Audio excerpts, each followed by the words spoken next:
to 7.6. This will be the last section that's covered in Exam 2. And up to this point, we've just been really working at getting good at factoring. And the question might start to rise, well, why are we doing this? Well, one is because it's good to know the opposite operation of what you're doing. So in Chapter 6, we learned how to multiply, FOIL, distribute, those kind of things. And in Chapter 7, then we learned how to undo it, which is the factoring part, splitting it back apart. Kind of like learning addition, then you learn subtraction, and subtraction undoes the addition. It's the opposite. You learn multiplying, and then you learn dividing, because dividing undoes the multiplication. It's the opposite operation. Same thing with factoring. It's the opposite of knowing how to multiply and distribute algebraic expressions. So, but the bigger question is, why is this an important tool in algebra? Well, that's what we're going to explore in 7.6, because we're going to be starting to solve quadratic equations. And quadratic might be a fresh word for you, but it means that any sort of equation that involves an x squared piece. That's the highest degree. Okay, so it's a algebraic expression that has a degree of 2.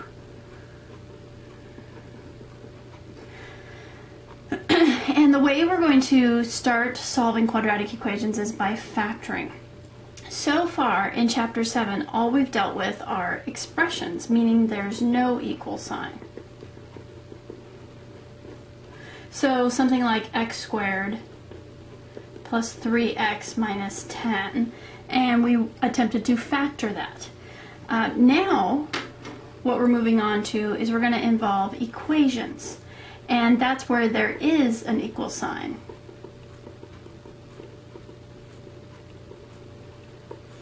So something like x squared plus 3x minus 10 equals 0, or something similar like that.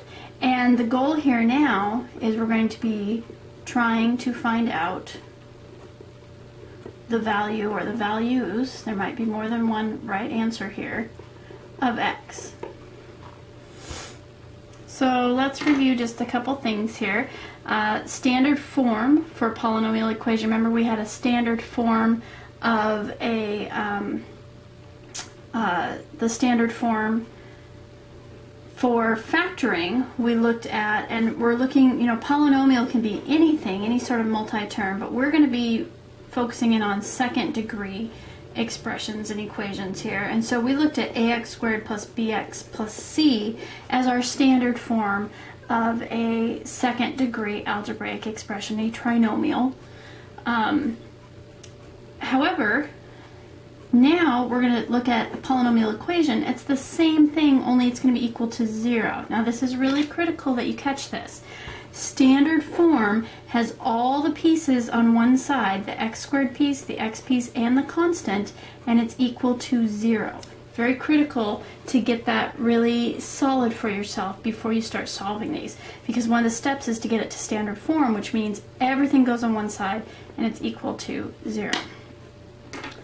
Now, a polynomial equation of second degree is, we're going to start calling it a quadratic, and we mentioned that in the title of this. It's a quadratic equation, and the reason you can call it a quadratic is because of that x squared piece. And that'll be your largest exponent that you can see. Okay? Now, before we got to quadratics and having an x squared piece, when we just had plain old x involved, when there wasn't an ax squared, so when there was just the bx plus c, solving before the x squared piece came along, solving for x meant that all you had to do was get x alone or by itself on one side of the equation. And so if you cover up the x squared piece here, you manipulated, you looked to see to undo what was happening to x. You would subtract c on both sides, you divide by b, you'd get x all by itself. So it was really an undoing. You would undo the operations that were happening to x. And that's how we would solve equations when it was just a linear equation. We were trying to find x. But how do you get the variable of a quadratic alone? When you've got an x squared and a bx piece, for example, if it looks like this, ax squared plus bx plus c, because x is in two places and these are not like terms that can be combined, there's no amount of moving things around or dividing or anything like that that allows x to be all by itself. There ends up being an x over here, or still 2 over here, or you end up with 1 under a square root. It's impossible to use what we already know, to use our previous steps to get x by itself, to solve for x.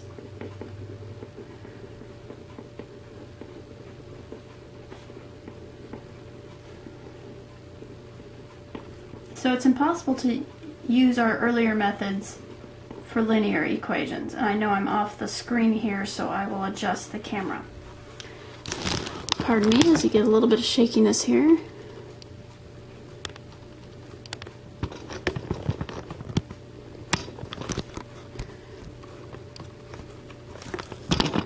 A little bit more adjustment to make sure I've got everything as tight as we can there. Okay. So how do you get the variable of a quadratic alone? Well, if this is your quadratic equation, remember standard form is ax squared plus bx plus c equals 0. It's impossible to use our earlier methods for linear equations where there was just bx plus c you can get x by itself if this is all you have. But once you have an x squared piece as well, you need a newer technique. You need something that will help you. So, as you can imagine, some of you might be jumping ahead to the conclusion here. What we're going to use instead is factoring. So factoring to the rescue.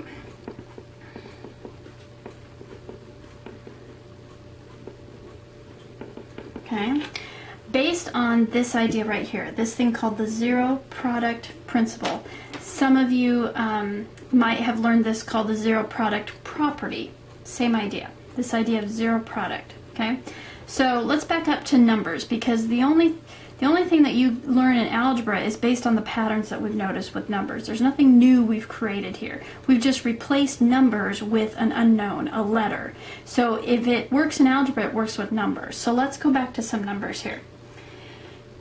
If I tell you that I have 5 times something that's behind this square here, okay, and I tell you that that equals 0, what would you conclude? If I have 5 times something and I tell you that the answer is 0, what would you tell me is behind that little box there? What would you tell me that something is?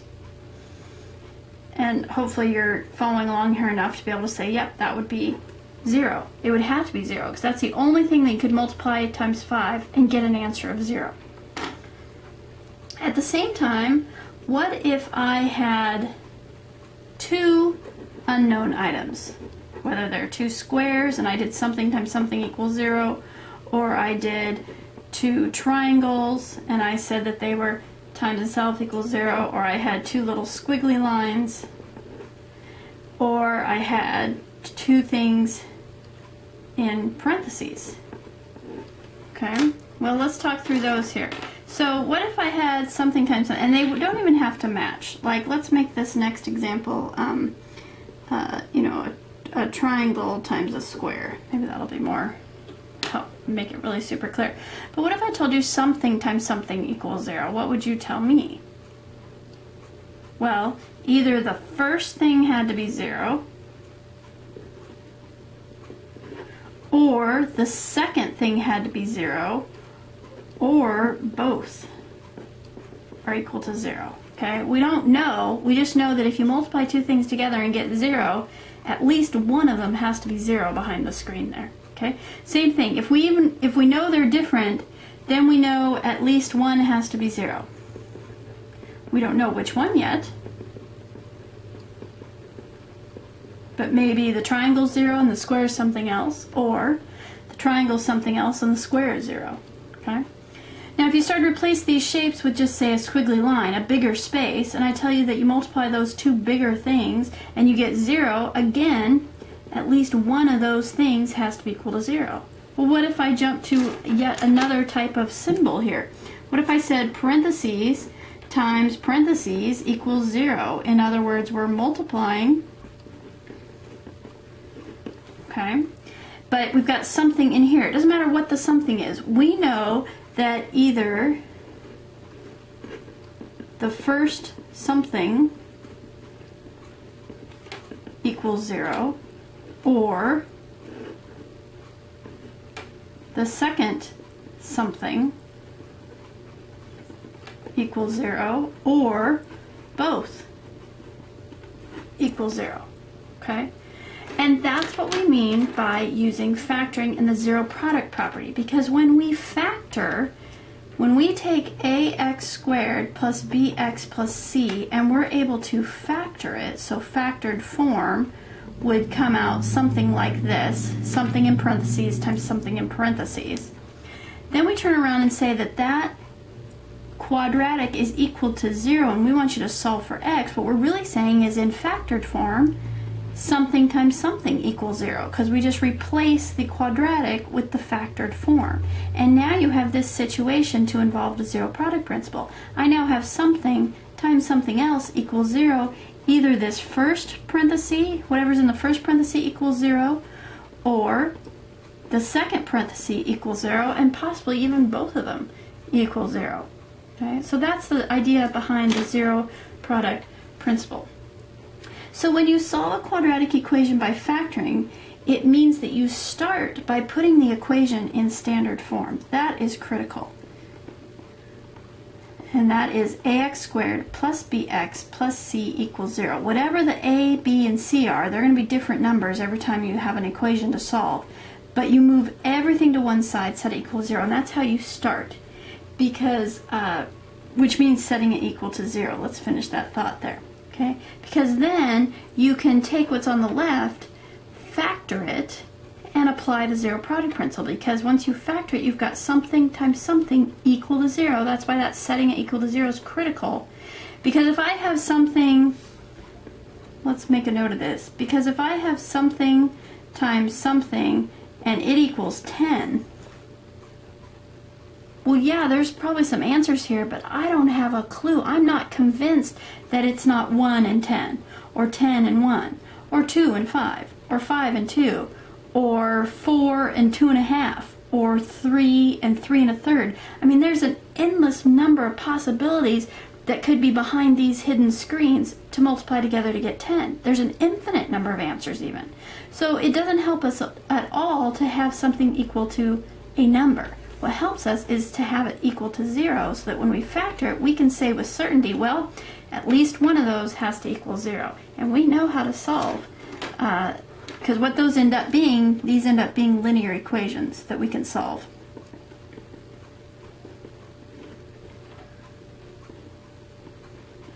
That we know how to, that we got hopefully really good at in our time in Math 60.